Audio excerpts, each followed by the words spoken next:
folks, and welcome to another Chelsea chat. And yesterday, in the FA Cup third round 2023-24, it was Chelsea 4, Preston North End 0. And certainly that was a game of two halves. I could come out with all sorts of cliches for that. But I've watched it twice again this morning. I wanted to watch Brozier close up, and I wanted to get a better appreciation of what went wrong in that first half and what went right in the second half. Second half, some beautiful goals. Absolutely beautiful goals. Brozier looked a different player in the second half because of the confidence. It was like a weight off his shoulders. And I just thought to myself, I'm going to have a real good look and try and analyse it as best I can. Preston North End in that first half, I take my hat off to you. They're a very, very poor side. They make Luton look like Barcelona. But work rate, you cannot fault them. And their fans put up a right good show for the club as well. Very, very noisy in what was a subdued Stamford Bridge, I'm told, especially in the first half. So, first half, lots of individual mistakes, which we're coming used to, particularly from Disaster. Let me go through the team, actually. Petrovic in goal, Alfie Gilchrist at right back. Inside him, we had Disaster. Beside him, we had Levi Colwill playing in his own position, and it suited. And at left back, we had right back Malo Gusto. I don't know where these teams come from, but Poch has got something in his head. And to be fair to Malo Gusto, he done all right at left back, even though you could see it was really unorthodox for him. In front of them, we had Caicedo. I've got a stutter this morning. And we had Enzo Fernandez. In front of them, we had allegedly Mudryk on the left-hand side, Cole Palmer, Sterling, and up front we had Brozier. Strong side. Expected them to push Preston out of the way, but in the first half, as I say, it was their cup final, so you got to be fair. They gave it 100%. We allowed them to put us under a little bit of pressure. Petrovic had about 3 saves, nothing mind-blowing, but they had to be made, and he looked confident as he did all afternoon. Alfie Gilchrist on the right-hand side, the guy was named Miller. He seemed like a little greyhound out there. He had a hard time, but he dealt well with it. Bearing in mind, Alfie Gilchrist, I've only ever seen him play at centre-half before for the development squad, and he looks an outstanding centre-half, but he's playing right back. Now, why, when you're bringing a young lad into the side, you don't put Disasi at right back and play the young lad in his orthodox, normal position to have a look at him? I don't know. I don't get paid the big bucks, but it seemed an absolutely ridiculous decision to me, I'll be honest. Looking at it again, do you know the gap between our defence and our pivots in midfield is massive? Looking at a Mourinho side, or an Ancelotti side, or a Conte side, they do this during the game. And if you're going forward, they'll do that. But like with Ancelotti, they'll drop and then they'll drop and then they'll compact. They'll drop and then they'll compact, depending if you're defending, if you've got the ball, or if you haven't. We don't do that. They're just like that. And then they're like that. It's like a Tommy Cooper session, isn't it? There is no teamwork. There's no team pattern. And I looked at Brozier in that first half because my first thoughts, Brozier's been getting a lot of stick lately. The young lad's been out for a year, almost a year. And he's on his 4th game back? 2 full games and 2 halves. And there's people out there, obviously great coaches, great managers, who can see from a player who's not even match fit and has been out for so long that he's never going to make it for Chelsea. I take my hat off to these people. They are football geniuses. And the player that I saw at Southampton, who I thought had so much hope, He's just been written off. So I wanted to have a good look, because my first thoughts yesterday were that he'd been running around basically with a coat hanger stuck up his back, because he didn't look mobile or anything. He kept trying to hold the ball up and losing it. That's my first thoughts. When you watch it the second time and watch it the third time, what it shows is that Preston were all the time hitting him with 2, 3, and on one occasion 4 players before any Chelsea player made themselves available to take the ball back off him. So he's left with no choice. He's got to try and either turn and beat them on his own, or play it out when he obviously get criticised, or he loses it. In the second half, our support was a lot better for him. I'll tell you what that game showed yesterday, how bad we are without Gallagher in that midfield. I'll tell you what, if he goes to Tottenham, like they say he probably will, it's gone from possibly will to probably will. Although, I don't think Gallagher himself would go to Tottenham. But if he goes, right as we stand at this minute, and I did a video on Gallagher that's on its own. Go and have a look at the channel. I dread to think where we'll finish, because we were a different side when he came on. But prior to that, Preston started to tire. They haven't got the fitness levels that they have in the Premiership, obviously, and they haven't got the skill levels, so they're chasing double hard to try and get the ball back off Chelsea, and they tired in the end. But in that second half, some great finishing. Broja, lovely header. Great cross from Gusto, by the way. Lovely header. Another lovely header from Thiago Silva. Both those headers looked, when you look at them in slow motion, it looks like Ronaldo going up for them. They're leaps on both of them. Really got up well.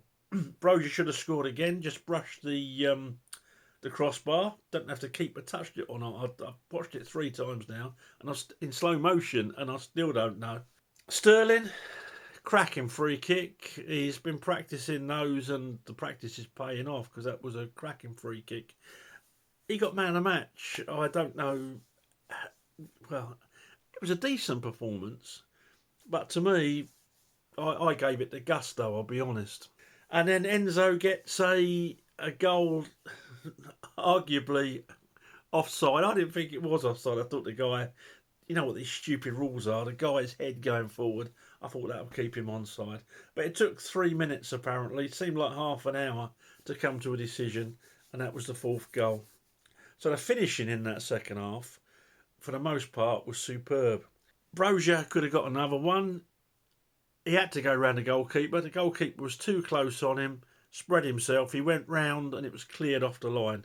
But that's what I like to see, a positive attitude. Yes, I can go round this goalkeeper, and yes, I'll get a shot on target. If someone else had been following in, maybe they would tuck that one away. And if they know that their forward's going to at least get a shot off on goal, they'll start running into those positions. Cole Palmer should maybe have scored, but again, the goalkeeper was right on him. And but it was just nice to see so many players in so many positions. And I know it was against Preston North End. But the second half, I thought we were a lot more positive. That first half, passing backwards, passing sideways. Even young Alfie Gilchrist was passing it sideways too often for my liking.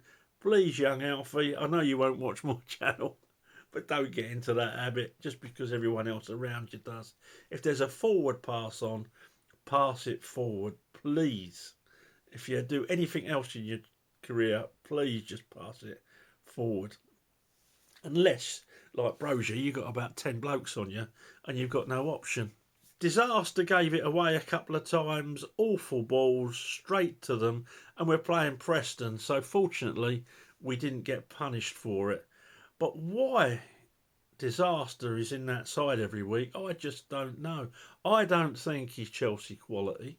Everyone will say to me, but Glenn, you always say give these foreign players time to settle in.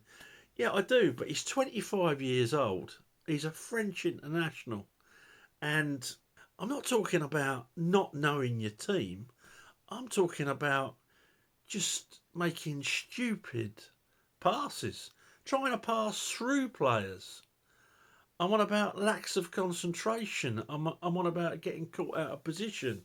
I don't know how he gets in the side. And as I say, yesterday, he would have probably, well, he wouldn't have been because even if he leaves the club, I'd have had Matson at left back, Colwill and Alfie Gilchrist and Gusto at right back. That's the way I'd have picked it. But like I say, what do I know?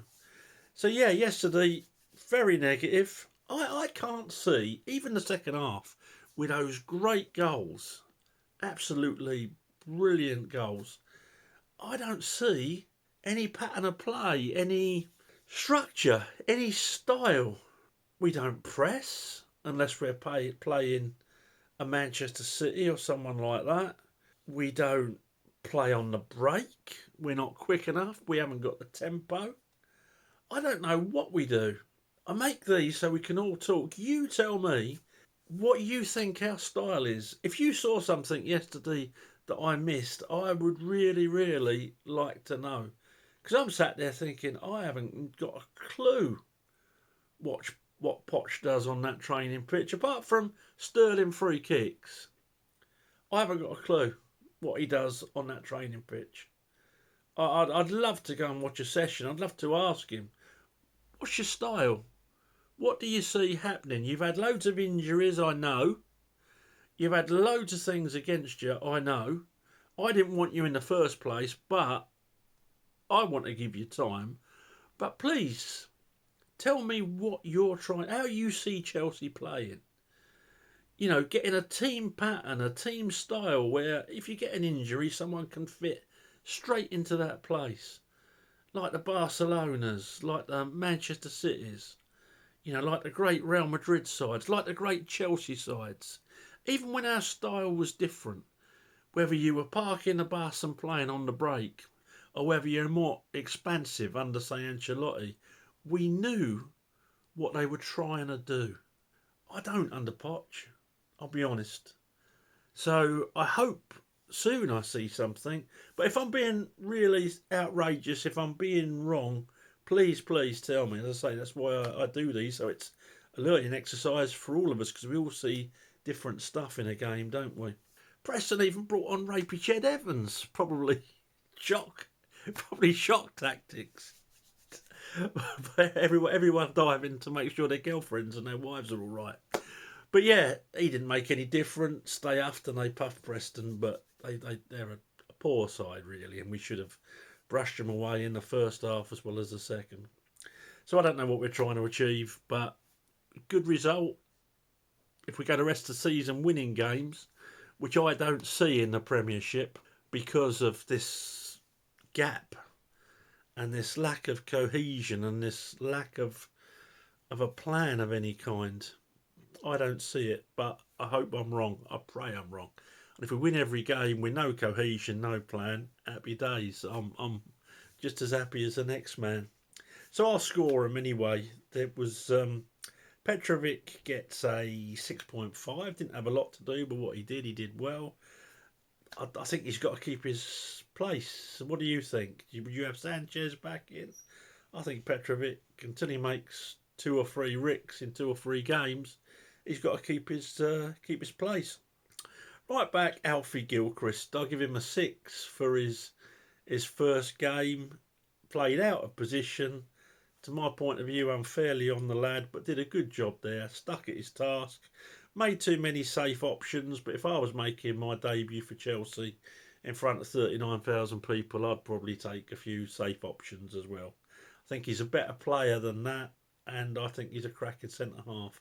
I personally think he's better than Disaster is now at centre half, but he'd have to get the minutes, and for a manager to give a young lad like that so many minutes in the Premier League would take a lot of bravery. I'll be honest, especially with our septic lot, particularly online.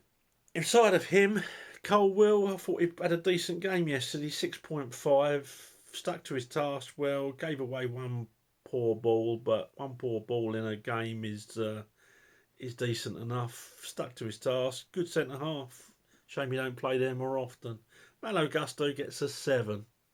Worked tirelessly, defended well, got down the line well on both the left and latterly on the right, and put some great balls in, particularly that ball for Brosier's header. In front of them, Enzo. Enzo had a bit of a smile back on his face yesterday. Worked hard. That midfield is so distanced from both the defence and the next line in front of them at times. I feel sorry. I feel actually sorry for Enzo. You can see him. He gets the ball. He wins the ball. He looks up, and there's no movement. There's no movement. Mudryk standing there. You've got Brozier running, but that's a hell of a pass, and he's got 3 great lumps around him. Cole Palmer tends to drift over to the right when you watch it, because he likes to cut in preferably.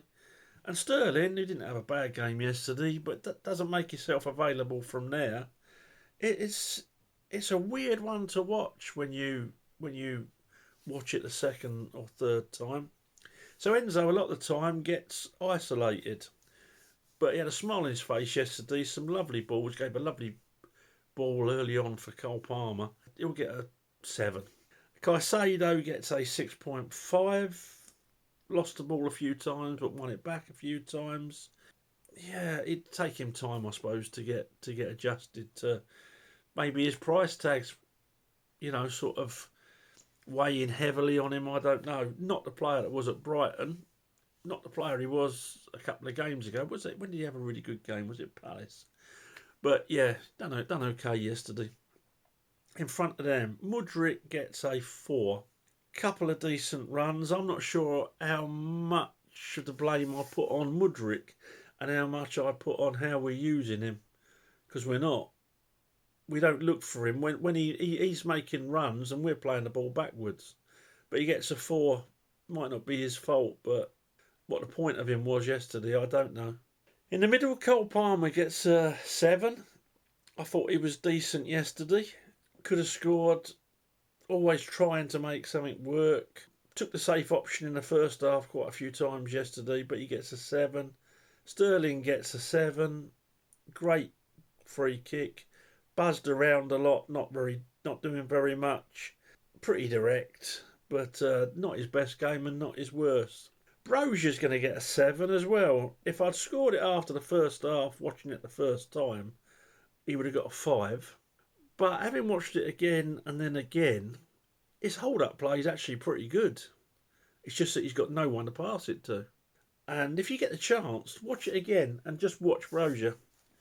And in the second half, after that goal, he was a different player.